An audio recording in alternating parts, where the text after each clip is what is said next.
Welcome to Section 420, Talkin Yankees, the podcast. Well, he's done it, finally. Aaron Judge joining the 300 club, hitting his 300th career home run. We all figured it was going to happen, just a matter of time, but become the youngest player to do so, even younger than Babe Ruth, actually, is crazy enough there. So, Yankees take 2 out of 3 against the Chicago White Sox. But, of course, it's not all smiles there, because then the Yankees get some bad news that very most likely losing Chas Chisholm Jr. For the rest of the season. Right now they're calling it a UCL strain like that, but it doesn't sound good. All the reports is basically he's probably going to need surgery. This is almost like Jason Dominguez last year with the Yankees, probably going to need some Tommy John surgery on this, which is kind of disappointing for the Yankees. Again, he was kind of, you would say, the big trade deadline move.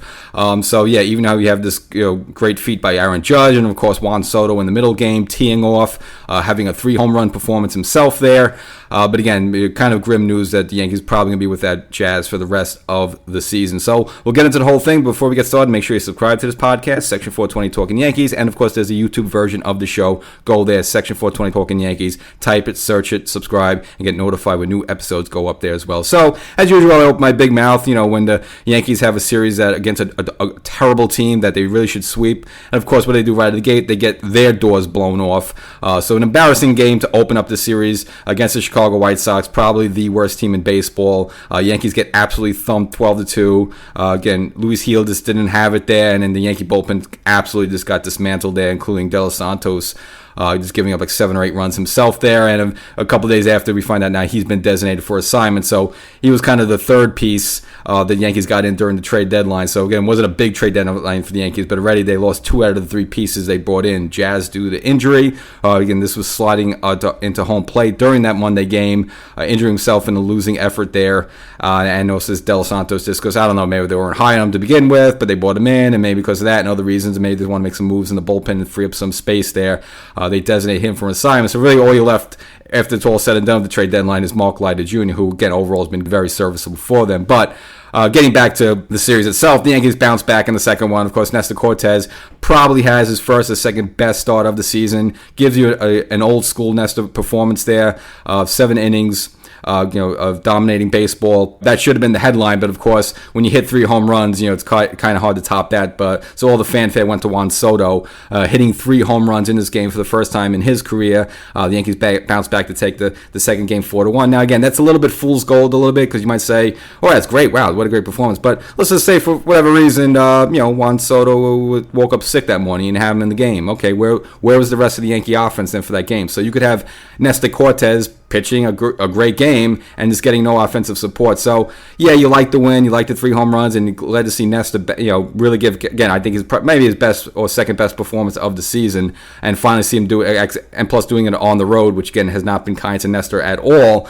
But, again, you still have to look at, this is a team that, all right, the night before you got shellacked by the worst team in baseball. Okay, great. You won the second game, but it took like a Herculean performance by Juan Soto hitting 3 home runs, which normally doesn't happen. So you could have just easily lost that second game. So, again, not much to be proud of really those first 2 games. It was finally then the third game where the Yankee had, more convincing type of Yankee win there, taking the final game there by a score of 10-2, and the offense really breaking it open late in the game, and of course capped off by Aaron Judge's 300th career home run there. We kind of been waiting for a couple of games. We figured it was going to happen at some point. And it's just crazy enough, I was kind of looking back and, sometimes these things pop up in your newsfeed, like Yankee memories and so forth. And I remember back in 96 with Darryl Strawberry when he came back to the Yankees, there was a game, in the 9th inning there, I think they were down by a run, or it was a tied game, and he hits a walk-off home run, or whatever it was a game-winning home run, and it was his 300th career. And that was like, all right, he'd been in the league for 13 seasons. Now, of course, we know Darryl lost a lot of time, with all the suspensions and drug stuff. We all know that. He lost a lot of time, but it took him 13 years to get to 300 home runs. And obviously taking Aaron Judge much shorter than that, about 7-8 seasons. And if you want to just look back, there's some of the numbers they crunched there. Doing it, again, 400 at-bats quicker than Babe Ruth, just to show the torrid pace he's on right now. Now, is Aaron Judge going to get into the 700 home run area? Probably not, if I had to take a guess, but again, still quite a feat there for Aaron Judge and becoming the youngest player to reach 300 career home runs, and inducing also, again, a lot of Yankee history during this White Sox series win here.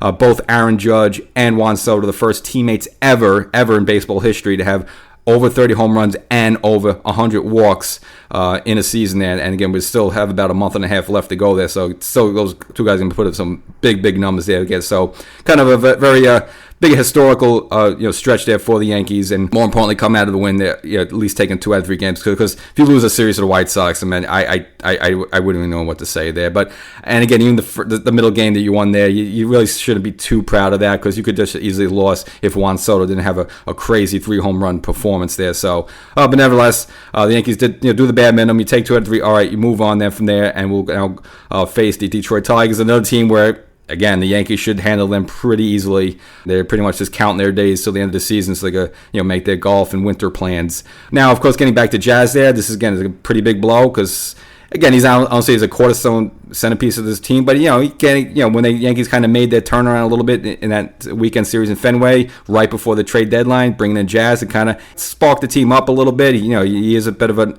kind of over-the-top type of personality, but we kind of saw it out of the gate in Boston when he tried to steal third base. I mean, he went in hard, and this guy just goes hard. He plays hard, and maybe that's just part of the reason. He kind of did the same thing in the first game of the Chicago series, and that's where he got himself hurt, and unfortunately, him going down there, I don't say it's a huge blow, but it is kind of a blow, because you just saw what he added to this team, even during the Philadelphia series, and just over the Yankees, hitting 4 home runs in the first 3 games. I know he's tailed off a little bit, but he also hit a couple, during the most recent homestand as well. So, you see what he could bring to the team there, but to lose that kind of a weapon, this kind of raw talent, again, he could play multiple positions, whether it's outfield, infield. They're trying him at third base there.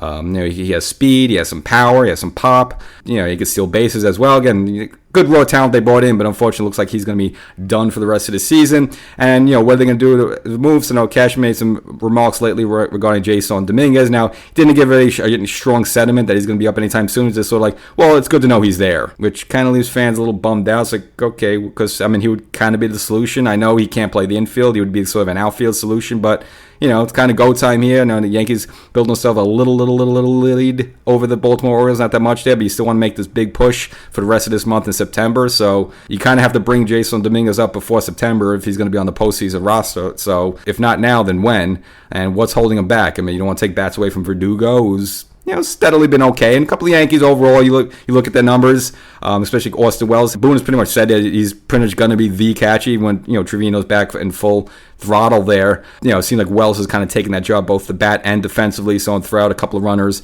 in the White Sox series there. And of course, his upped his average about 250. I know that's not asking a lot, but these days, but again, the way baseball is, actually that seems good. And driving the ball, hitting some home runs. And again, the cleanup spot has been great for the Yankees. Giancarlo Stanton, even though he's back, he's not really been hitting that well. He gave you a little bit of signs there in the recent homestand, but again, still hasn't really taken the bull by the horns. In all things considered, he really should be the cleanup hitter. He's the type of guy to be that. But right now, Wells has kind of groomed himself into that role, and that, as well as being kind of looks like he might be, getting more of the catching duties over Trevino, and maybe it's this whole thing with the stolen bases and all that stuff. Again, Wells with a quicker snap time to get up and throw the ball than Trevino is. So that's it with the Yankees. So congratulations, Aaron Judge, 300 home runs. That as long as he stays healthy and doesn't have any devastating injuries in the future, he's definitely going to make the 500 home run club. Definitely on his way to probably maybe an MVP season this year. Probably on his way to a Hall of Fame career. Again, we don't get too early on, but these numbers are the numbers there. And we still have a month and a half left to go to baseball. Let's see if he could maybe get to 63 home runs. I think it's definitely in play. So that's the episode. We'll catch you next time.